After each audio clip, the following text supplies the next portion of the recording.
Welcome to the Innovation Conversation. Tom, great to see you. Good to see you too, Kevin, and So everybody out there. it's this has just become the way we do it now, right? I mean, it's like one coast to the other. So I've been Absolutely. reading a lot of stories about grocers getting into the cloud, and I'm curious about this. And I'm going to apologize to our viewers right now. You're going to hear some noise outside. There's work being done on the house because if we don't do the work, it's going to fall down. So hopefully it will not. It may sound like pounding and it may sound like a dentist's office. So I apologize in advance. Um, the but I'm reading stories about grocers adapting to cloud technology, and I wanted to ask you about this because I'm a little out of my depth. Because I know you'll be able to explain it to me. When I think of the cloud, I think of my laptop. I think of that's where I back everything up, right? Are we talking the same cloud basically? And is it the same function? Is it just about backing up? What is it really? What is what the advantages of using the cloud as opposed to the way people have been operating? Well, I mean, basically, what cloud means is it means there's storage and services and capabilities that exist outside of the walls of the organization or outside of the technology that is on site in the organization, right? So, historically, kind of now in the old days, your IT infrastructure would sit on site. It would sit in a computer room, air cooled, raised floor. Your computing capacity would generally occur there. And you'd have some stuff out. You have client server technologies where you'd have some stuff happening on local machines. You'd probably have some computing happening at stores, but generally everything was happening on the real estate of the retailer. And the applications that would run on that technology all also existed within that technology, within the walls of the retailer, and in a kind of traditional, often called monolithic kind of architecture. Where we are today is, we all experience the cloud. So the cloud are these massive physical server farms that exist all over the world, have large amounts of capacity, have the ability to fail over from one site to another if something goes down, so you have great uptime. You also have computational services that occur within that cloud that are advanced and modern and always updated. And then you have microservices within the cloud that are different capabilities that you can access. And so those would be kind of cloud type microservices. So, it might be something like a shopping cart or an item catalog or user authentication, right? These various things that, happen, within some kind of technology program that you can source from the outside and compile together.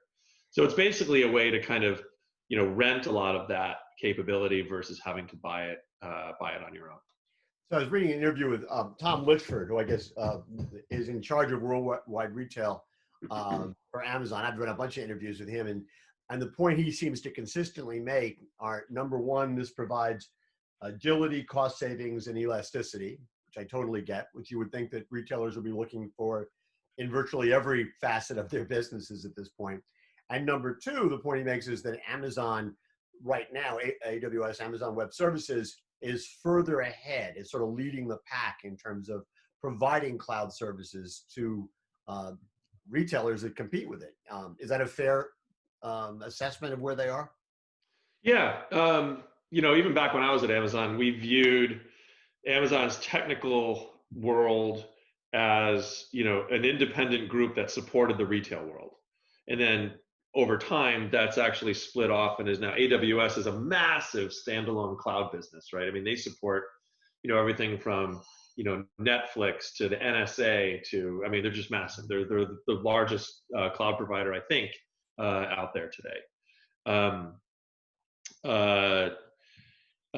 So they,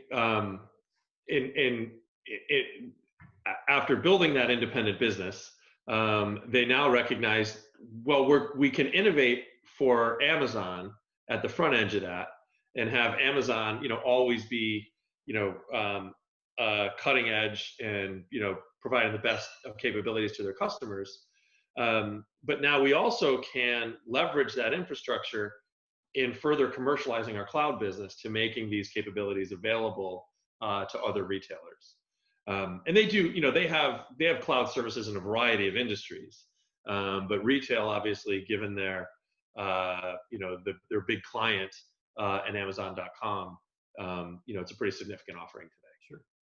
And not just businesses, governments. I mean, there's a lot of stories earlier this year about the conflict they had with the Trump administration because of stuff, I think, for the Pentagon. So absolutely.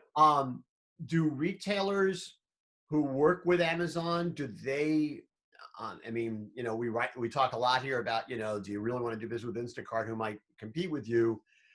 Do retailers that decide to work with Amazon run the risk of, well, two things. One, do they run the risk of Amazon having access to their data?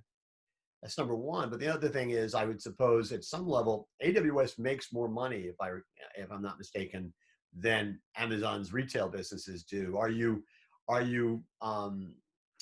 basically, are you feathering? Funding or enabling a competitor? Yeah. Are you putting fuel in the car of the people who's trying to compete with you? So I would say, to answer the first part of your question, I think there is very little risk that Amazon would use this data in any kind of nefarious way or any kind of anti-competitive way or way to compete against you as a retailer. I mean, this is a big standalone business inside Amazon. Yes, it is really profitable.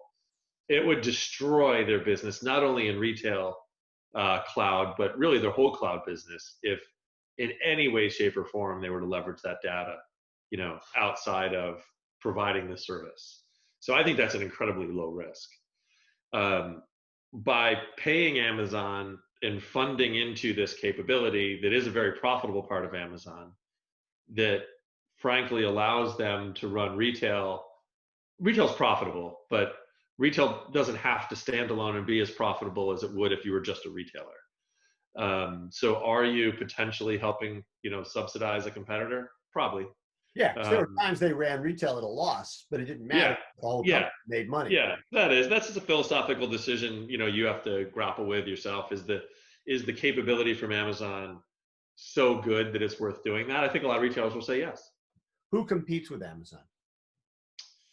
There's a lot of competitors in this space. I mean, the largest competitors, Microsoft, their Azure cloud is a really big business there. I think actually growing faster than Amazon now. I think it's still a little bit smaller, but growing faster, big market share, big commitment to retail. Oracle has a lot of services in this area. And then there's a lot of earlier and mid-stage companies too. In the grocery space, you have companies like, Grocer Key, Mercatus, Mercado, the old MyWeb Grocer, Thrive AI, Rosie, companies like that. So the companies that I think of, that I generally tend to think of in terms of providing e-commerce services to traditional retailers, one of their not so much a side hustle, but part of their suite of services is also providing cloud. Well, they provide the microservices, the actual data, and a lot of the heavy horsepower, the cloud stuff. They're also partnering with Oracle or Microsoft Azure, or even some are with AWS. So so you have a whole suite of businesses. Mm-hmm. Who do you use? We've made the decision, being that we're all from Amazon, you'd think, well, clearly they're using AWS.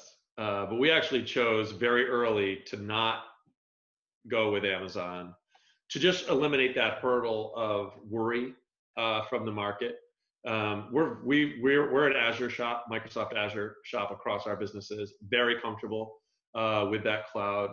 Microsoft is, like I said, very aggressive in retail. And we've been very happy with them as a platform.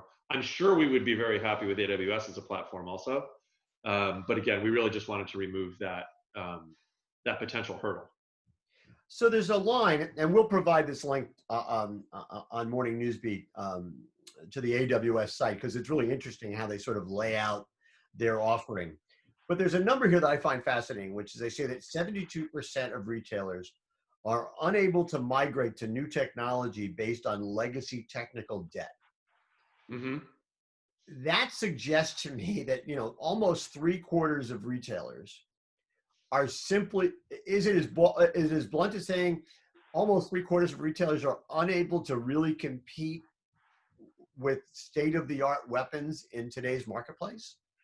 3/4 of retailers are uncompetitive? Yeah, that may be a little self-serving and overstated.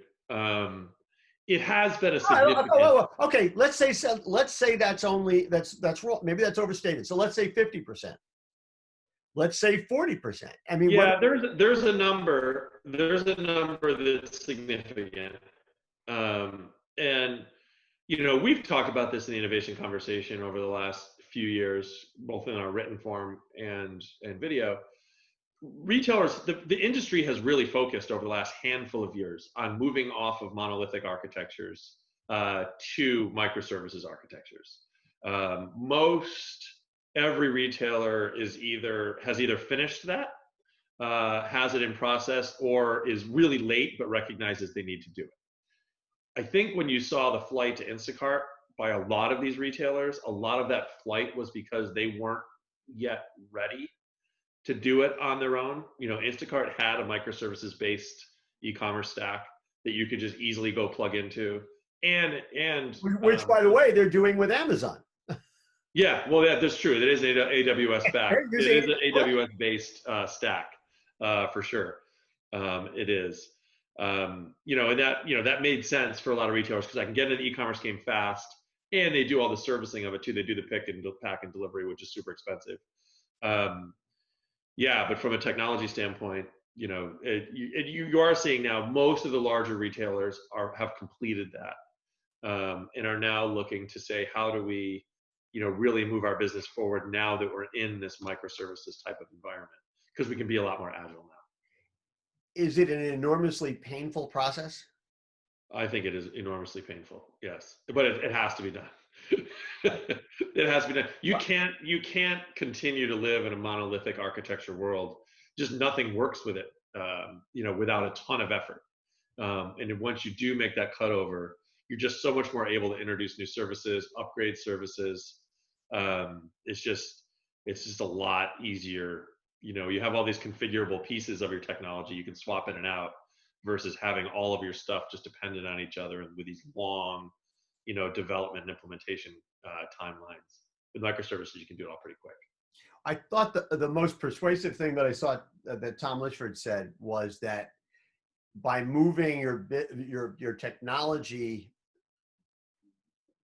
component of your business to the cloud and working either with Amazon or whoever it happens to be, his line was that it allows retailers to do what they're good at, right? And I suppose that's the best argument for it. So if you can in some ways move a lot of even though it's painful getting there, if you can move this piece of your infrastructure to a place that's more elastic, more agile, costs you less money, it should provide you with the time and the resources to be able to focus more on customer facing stuff. It does. You still need a significant investment in your technology team, but your technology team is spending more time designing and implementing solutions for the customer or solutions internally that support that, versus actually doing the hard coding of the capability, right? If I can piece together these microservices and configure them in a way that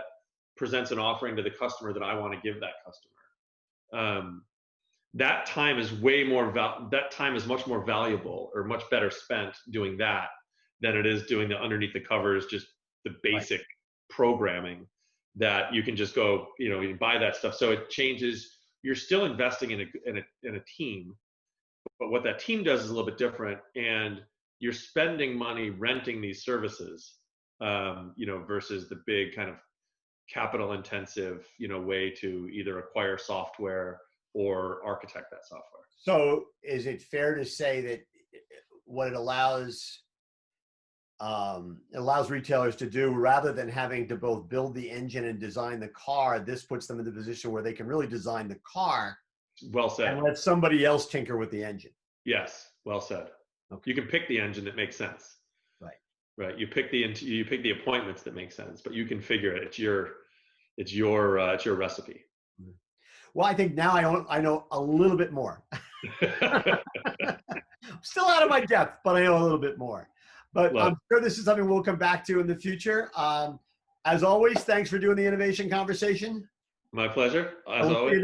We'll see you next time, everybody. Thank you.